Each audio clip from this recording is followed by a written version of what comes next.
The serpent in Eden. The serpent in the Garden of Eden is the first adversary to appear in the biblical story.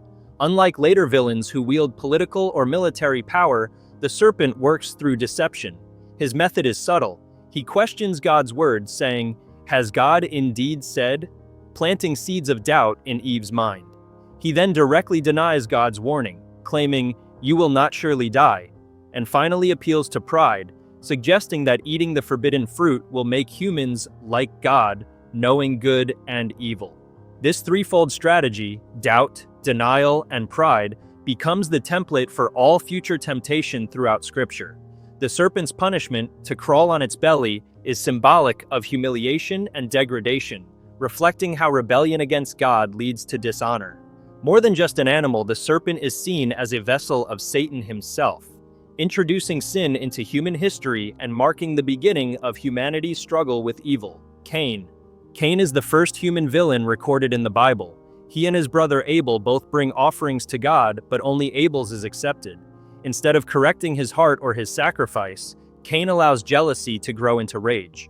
God warns him directly that sin is crouching at the door and that he must master it, showing that Cain had a chance to choose differently.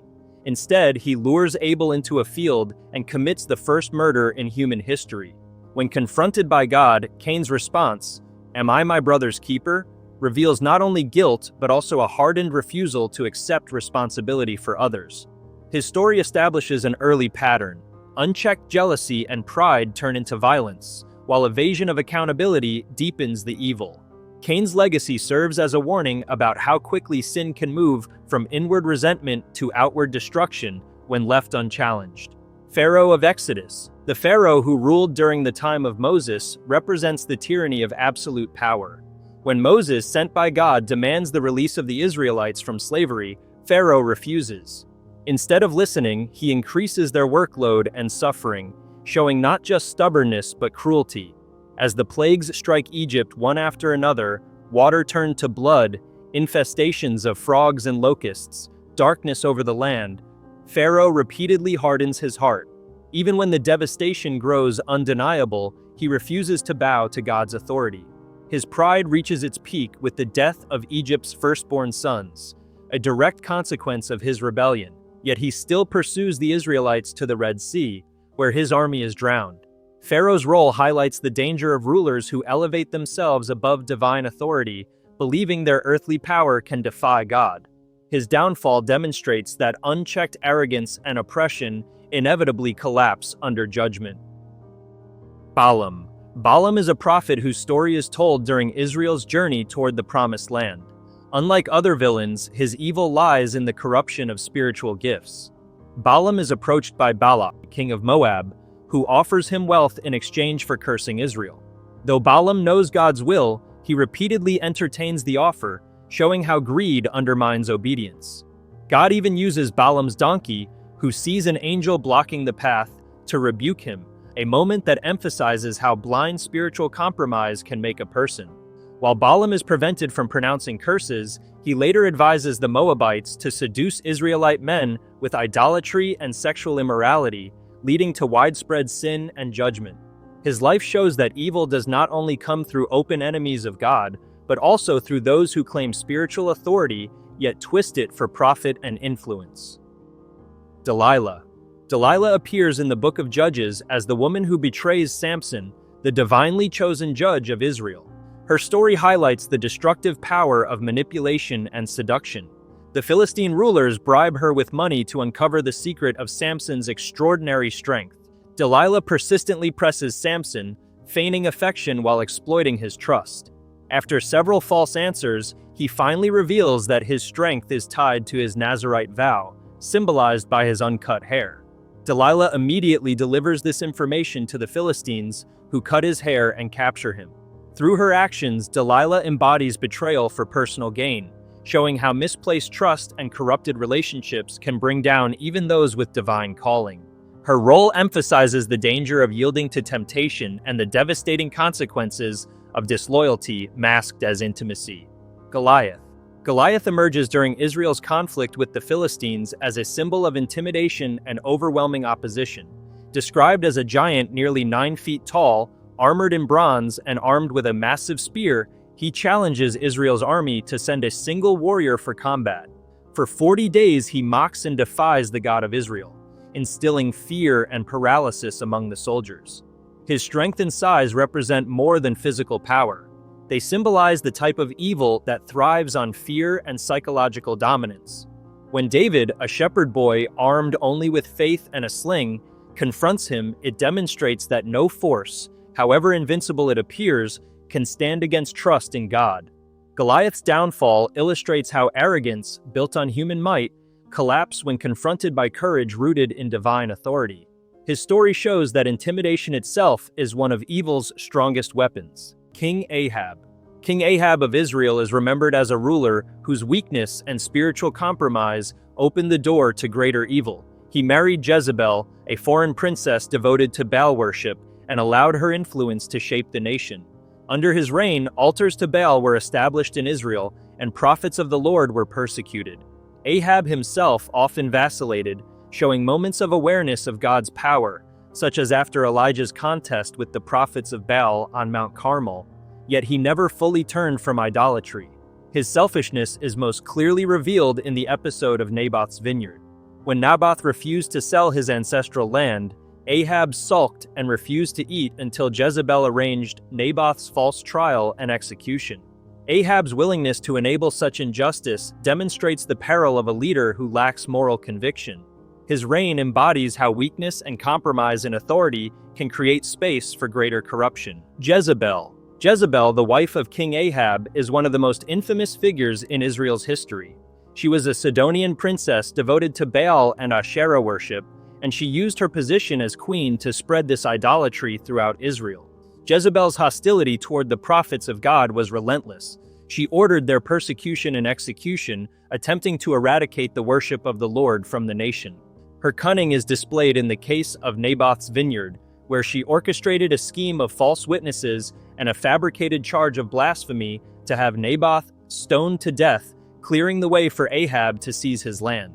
Jezebel's influence shows how evil can work through manipulation, political control, and the corruption of justice. Her death, thrown from a window, trampled by horses, and eaten by dogs, fulfilled Elijah's prophecy, standing as a dramatic example of divine judgment against calculated wickedness. Nebuchadnezzar. King Nebuchadnezzar of Babylon is remembered both for his military might and for his prideful arrogance. He conquered Jerusalem, destroyed the temple, and carried many Israelites into exile, asserting Babylon's dominance over God's people. Yet his evil extended beyond conquest. Nebuchadnezzar constructed a golden statue and commanded all people to worship it, threatening fiery execution for those who refused. When Shadrach, Meshach, and Abednego defied him, he threw them into the furnace, only to witness their miraculous preservation by God. Later in his pride, Nebuchadnezzar declared that the majesty of Babylon was built by his own power and for his own glory. In response, God humbled him with 7 years of madness, during which he lived like an animal until he finally acknowledged divine authority. Nebuchadnezzar's story shows how unchecked pride and the demand for worship corrupt leadership, and how God's sovereignty ultimately overrides human arrogance. Haman. Haman appears in the book of Esther as a royal official under King Ahasuerus of Persia, remembered for his genocidal ambition. His hatred begins with a personal grievance. Mordecai, a Jew, refuses to bow to him. Instead of limiting his anger to one man, Haman plots the extermination of the entire Jewish population across the empire. He manipulates the king with half-truths, claiming that the Jews live by different laws and do not serve the king's interests. Haman secures an edict for their destruction and even builds gallows specifically to hang Mordecai.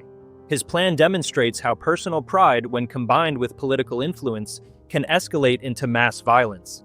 Yet his scheme unravels when Queen Esther exposes his plot to the king. In a reversal of justice, Haman is executed on the very gallows he prepared for Mordecai, illustrating how malicious intent often rebounds upon the one who conceived it. King Herod the Great. Herod the Great, ruling Judea under Roman authority, is remembered for his paranoia and brutality. When he learned from the Magi that a child had been born who was prophesied to be king of the Jews, his response was not investigation, but violence. He ordered the massacre of all male children 2 years old and under in Bethlehem and its surroundings. This act of mass infanticide, often called the slaughter of the innocents, shows how fear of losing power can drive rulers to commit atrocities against the vulnerable. Herod's willingness to destroy lives to protect his throne reflects the extreme corruption of authority when it becomes self-serving. His reign demonstrates how political insecurity can transform leadership into tyranny, leaving behind a legacy defined not by building, but by bloodshed. Pontius Pilate. Pontius Pilate served as the Roman governor of Judea during the trial of Jesus. His villainy lies not in cruelty for its own sake, but in cowardice and compromise. Pilate repeatedly declared that he found no fault in Jesus, yet under pressure from the Jewish leaders and the gathered crowd, he authorized the crucifixion. In an attempt to absolve himself, he publicly washed his hands, symbolizing a refusal to take responsibility while still enacting injustice. This act reveals how evil is often carried out when leaders prioritize political stability and personal security over truth and righteousness. Pilate's role in the crucifixion underscores how passivity in the face of injustice makes one complicit in it. His weakness demonstrates that enabling wrongdoing through fear of conflict can be as destructive as actively committing the deed. Judas Iscariot. Judas Iscariot, one of the 12 disciples of Jesus, is remembered as the ultimate betrayer. He lived alongside Jesus, witnessed his miracles, and heard his teachings firsthand, yet he chose to hand him over to the authorities. For 30 pieces of silver, Judas identified Jesus to the soldiers with a kiss, turning a gesture of affection into a signal of betrayal. The Gospels also describe Judas as someone who helped himself to the disciples' money bag, suggesting that greed influenced his actions. But his betrayal went beyond financial motives. It revealed how proximity to truth and goodness does not guarantee loyalty. Judas embodies the frightening reality that even those closest to the light can turn toward darkness by their own choice. His life shows that betrayal often comes not from distant enemies, but from within circles of trust. Satan. Satan is not limited to a single story, but appears across the entire biblical record as the ultimate adversary of God and humanity. In Job, he is depicted as the accuser who challenges human faith, seeking to prove that devotion to God is only motivated by blessings. In the Gospels, Satan confronts Jesus in the wilderness, tempting him with food, safety, and worldly authority in exchange for worship, offering shortcuts that appeal to human weakness. Revelation portrays him as the great dragon who wages war against heaven and is finally cast down. Satan's power lies not primarily in brute force, but in deception, manipulation, and exploiting pride and fear. He works through systems, individuals, and even subtle thoughts, weaving corruption into human affairs. His presence throughout Scripture reveals evil's continuity, showing that behind the many villains of history stands a greater spiritual enemy orchestrating rebellion against God. The Antichrist. The Antichrist is presented in the New Testament, particularly in the book of Revelation, as the final embodiment of evil. Unlike earlier villains whose influence was limited to one kingdom or nation, the Antichrist rises to global prominence.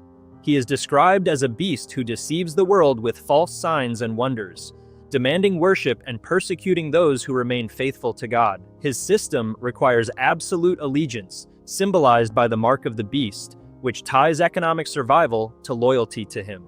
The Antichrist combines the traits of past villains, the deception of the serpent, the arrogance of Nebuchadnezzar, the cruelty of Herod, and the manipulation of Jezebel. He represents the culmination of rebellion against God, gathering political, religious, and economic power into one oppressive regime. His role highlights the ultimate confrontation between human defiance and divine authority, pointing to the final showdown between good and evil in human history. These villains each left their mark on the biblical story, but behind them all stands a darker figure pulling the strings. The Bible shows Satan working through kings, prophets, and ordinary people alike, reshaping history in ways often hidden in plain sight. To see exactly how, watch the next video. Everything Satan did in the Bible explained in detail.